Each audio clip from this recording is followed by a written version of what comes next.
L'histoire de Toneri Otsutsuki dans Naruto. Toneri Otsutsuki est un descendant de Hamura Otsutsuki et le seul survivant de la branche familiale du clan Otsutsuki sur la Lune. Jeunesse. Toneri est né dans l'une des branches de la famille du clan Otsutsuki, ce qui a conduit ses yeux à être scellés dans le vaisseau énergétique à la naissance. À la place de la vision, il a plutôt appris à ressentir le monde qui l'entourait. Ayant grandi avec son père sur la Lune, Toneri désirait des amis humains, contrairement aux serviteurs fantoches qui servaient sa famille. À plusieurs reprises, les deux se rendaient sur Terre pour observer secrètement le clan Hyuga à Konoha qui descendait de la lignée directe de Hamura. Le père de Toneri a suggéré à un moment donné que Toneri devrait un jour épouser Hinata Hyuga. C'est cette dernière qui était l'héritière du clan Hyuga à l'époque. Lorsque son père était sur son lit de mort, il a encouragé Toneri à oublier le décret du clan et à se rendre sur Terre pour trouver des amis et des camarades pour vivre pour lui-même. Après son décès, Toneri a réfléchi aux souhaits de son ancêtre, ce qui l'a amené à décider de rester isolé sur la Lune en tant que dernier membre survivant de la branche familiale de son clan, avec seulement les marionnettes autonomes du clan pour compagnie. The Last Naruto le film. Après avoir déterminé que l'humanité n'a pas réussi à faire bon usage du don du chakra du sage des 6 chemins, Toneri décide d'anéantir l'humanité en écrasant la lune sur la terre, selon ce qu'il pense que Hamura Otsutsuki a décrété des siècles plus tôt. Une fois le monde détruit, il le créera à nouveau. Toneri rencontre Heihachi Hyuga quelque part loin de Konoha et demande à Heihachi de prendre une décision, celle qui selon lui déterminera le sort du clan Hyuga. Heihachi répond en attaquant Toneri pour découvrir qu'il est un hologramme. Toneri envoie plus tard des marionnettes pour infiltrer Konoha, dont l'une kidnappe immédiatement Hanabi et la ramène sur la lune. Les autres marionnettes localisent Hinata qui pleure seule sur une écharpe qu'elle a tricotée et dont elle dit ne plus avoir besoin. Toneri s'approche d'elle comme un hologramme et lui propose de prendre l'écharpe, expliquant qu'elle est venue pour elle. Les marionnettes la retiennent alors et ils l'assomment. Avant que les marionnettes puissent quitter Konoha avec Hinata, elles sont confrontées et détruites par Naruto Uzumaki. L'écharpe quant à elle finit par être endommagée dans le processus. Ensuite, l'hologramme de Toneri apparaît devant Naruto et Hinata, les avertissant que la fin est proche et qu'avant que ce jour n'arrive, il reviendra pour Hinata. Une fois que Hanabi arrive sur la lune, Toneri prend ses Byakugan et les implante dans ses orbites vides. Le Byakugan finira par évoluer en Tensegan, mais ce processus prendra plusieurs jours et obligera Toneri à se reposer régulièrement.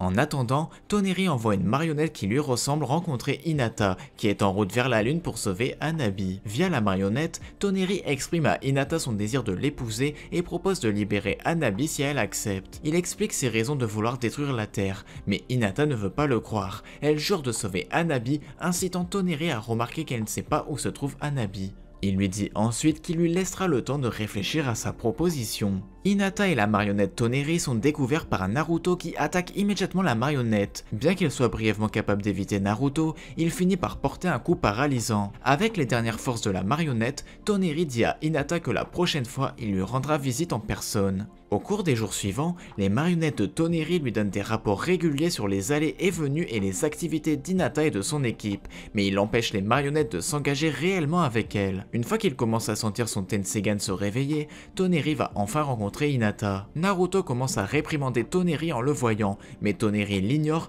disant qu'il n'est venu que pour la réponse d'Hinata. Hinata donne alors l'écharpe qu'elle a réparée à Naruto, lui dit au revoir et part avec Toneri. Naruto est confus par le comportement d'Hinata et les suit, exigeant une explication. Toneri informe Naruto que Hinata l'accompagne de son plein gré afin qu'ils puissent se marier. Alors que Naruto est abasourdi par la nouvelle, Toneri l'attaque, créant une explosion qui perce un trou à travers la surface de la lune. L'écharpe donnée à Naruto se désintègre et il commence à dériver dans l'espace. Hinata interroge Toneri sur ses actions, auxquelles il répond qu'il ne voulait pas risquer qu'elle soit blessée. Il l'assomme alors et la ramène dans son château. Il examine ses pensées pendant qu'elle dort, mais est confus de voir qu'elle pense à Naruto. Après son réveil, Toneri l'amène visiter le château et ses locaux tout en partageant une partie de son histoire personnelle. Il explique qu'ils seront à l'abri de la collision de la lune avec la Terre, protégés par l'énergie du vaisseau. Lorsque Hinata se demande où se trouve le vaisseau énergétique, Toneri, se souvenant de ses pensées sur Naruto, refuse de répondre. Toneri doit continuer à se reposer périodiquement jusqu'à que son Tensegan soit complètement réveillé. D'ici là,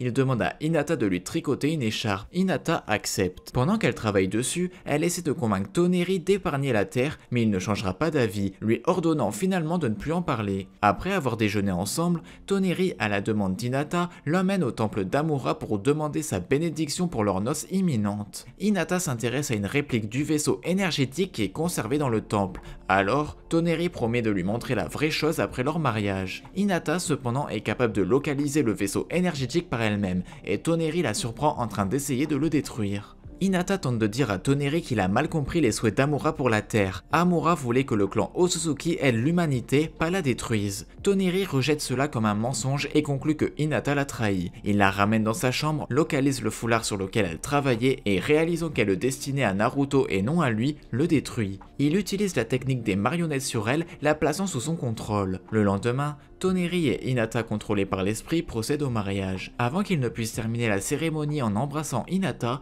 ils sont interrompus par Naruto. Toneri et Hinata se retirent dans la chambre du vaisseau énergétique suivi par Naruto. Toneri demande à Hinata d'attaquer Naruto. Naruto l'évite et est capable de la libérer du contrôle de Toneri, mais Toneri la capture immédiatement à nouveau. Avant que Toneri ne puisse à nouveau utiliser la technique des marionnettes sur elle, son Tensegan subit la dernière étape de son éveil, le submergeant de douleur. Au moment où il récupère, Hinata et Naruto ont détruit le vaisseau énergétique, stoppant la trajectoire de collision de la Lune. En découvrant cela, Toneri utilise son Tensegan pour reprendre la course de la Lune. Il crée ensuite un golem pour attaquer Naruto, Hinata et le reste de leur équipe, que Naruto repousse avec une manifestation de Kurama. Toneri les affronte alors qu'ils tentent de fuir, entrant en mode chakra du Tensegan et attaquant avec la métampsychose explosive de l'anneau d'argent, les éjectant sur la surface externe de la Lune. Après avoir retrouvé Hinata, Toneri la capture et l'emprisonne dans une cage, lui disant de la regarder tuer Naruto.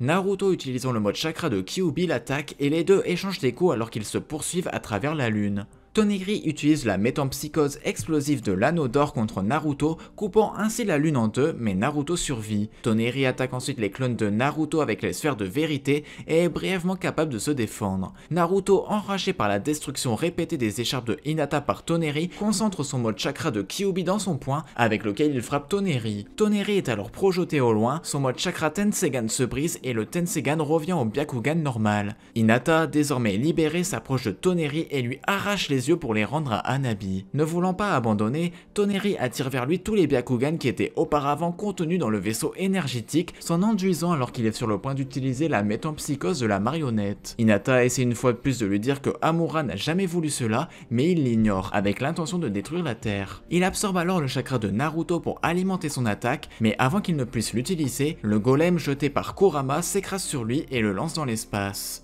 Avant que le pouvoir inutilisé de la marionnette ne puisse submerger et détruire Toneri, il est sauvé par Naruto. Toneri n'est plus en mesure de déplacer la lune, ce qui sauve la Terre. Ensuite, Hinata montre à Toneri le cimetière du clan Otsutsuki où elle a appris la vérité sur le décret d'Amura. Toneri accepte finalement qu'il s'est trompé et les escorte jusqu'au portail vers la Terre. Il l'invite à les rejoindre, mais il choisit de rester en exil pour expier ses actions. Il promet à Hinata que la lune ne menacera plus jamais la Terre. Nouvelle ère. Dans les années qui suivent, Toneri décide de veiller sur la Terre en tant que gardien solitaire. Sasuke Uchiwa interroge à un moment donné Toneri sur Kaguya Otsutsuki et ses raisons de créer l'armée des Zetsu blancs, mais Toneri n'a pas de réponse. Arc d'entrée à l'académie. Dans l'anime, quelques années plus tard, alors qu'il lisait les étoiles, il remarqua une comète passant dans une constellation et reconnut qu'une récolte allait bientôt avoir lieu et que Boruto Uzumaki jouerait un rôle vital dans les événements fatidiques à venir. Bien qu'étant au courant de l'existence de Noé, Toneri n'a pas pu intervenir personnellement de peur d'attirer l'attention de l'ennemi sur la Terre et a donc été contraint d'aider à résoudre l'incident par des moyens indirects. S'adressant à Boruto à travers un rêve, il a fait prendre conscience au garçon d'un pouvoir spécial caché dans son œil droit, l'avertissant qu'il porterait un jour le destin du monde avec lui et qu'il le guiderait vers la lumière. En fin de compte, Boruto a pu arrêter Noé et la porte qu'il a ouverte sur une autre dimension a été scellée. La menace étant éliminée, Toneri nota que le Jogan ne reviendrait pas avant un certain temps, mais prédit que cette victoire n'était que temporaire et que les dieux arriveraient bientôt sur Terre. Rappelant sa défaite aux mains de Naruto, Toneri s'émerveilla du pouvoir exercé par le ninja et était convaincu que le shinobi serait capable de surpasser la force de l'Otsutsuki ainsi que l'espoir que Boruto deviendrait un jour l'apogée de leur héritage avec un potentiel illimité. Arc contre Momoshiki. Urashiki Otsutsuki a finalement trouvé Toneri. Il leur a dit que la famille principale de leur clan avait tout observé au cours du millénaire, y compris la tentative de Toneri de détruire la Terre. Notant le changement d'avis de Toneri et les efforts continus pour protéger la Terre suite à la trahison de leur clan, il a révélé qu'il savait que Toneri avait fait quelque chose à Boruto. Toneri a ensuite chargé vers Urashiki, mais a été immobilisé par sa tige de chakra, ce qui a conduit Urashiki à le pétrifier pendant 10 000 ans avant de partir. Et voilà, c'est tout pour l'histoire de Toneri Otsutsuki dans Naruto. J'espère que cette vidéo vous a plu. C'était Scarco, je vous dis à la prochaine, bye bye.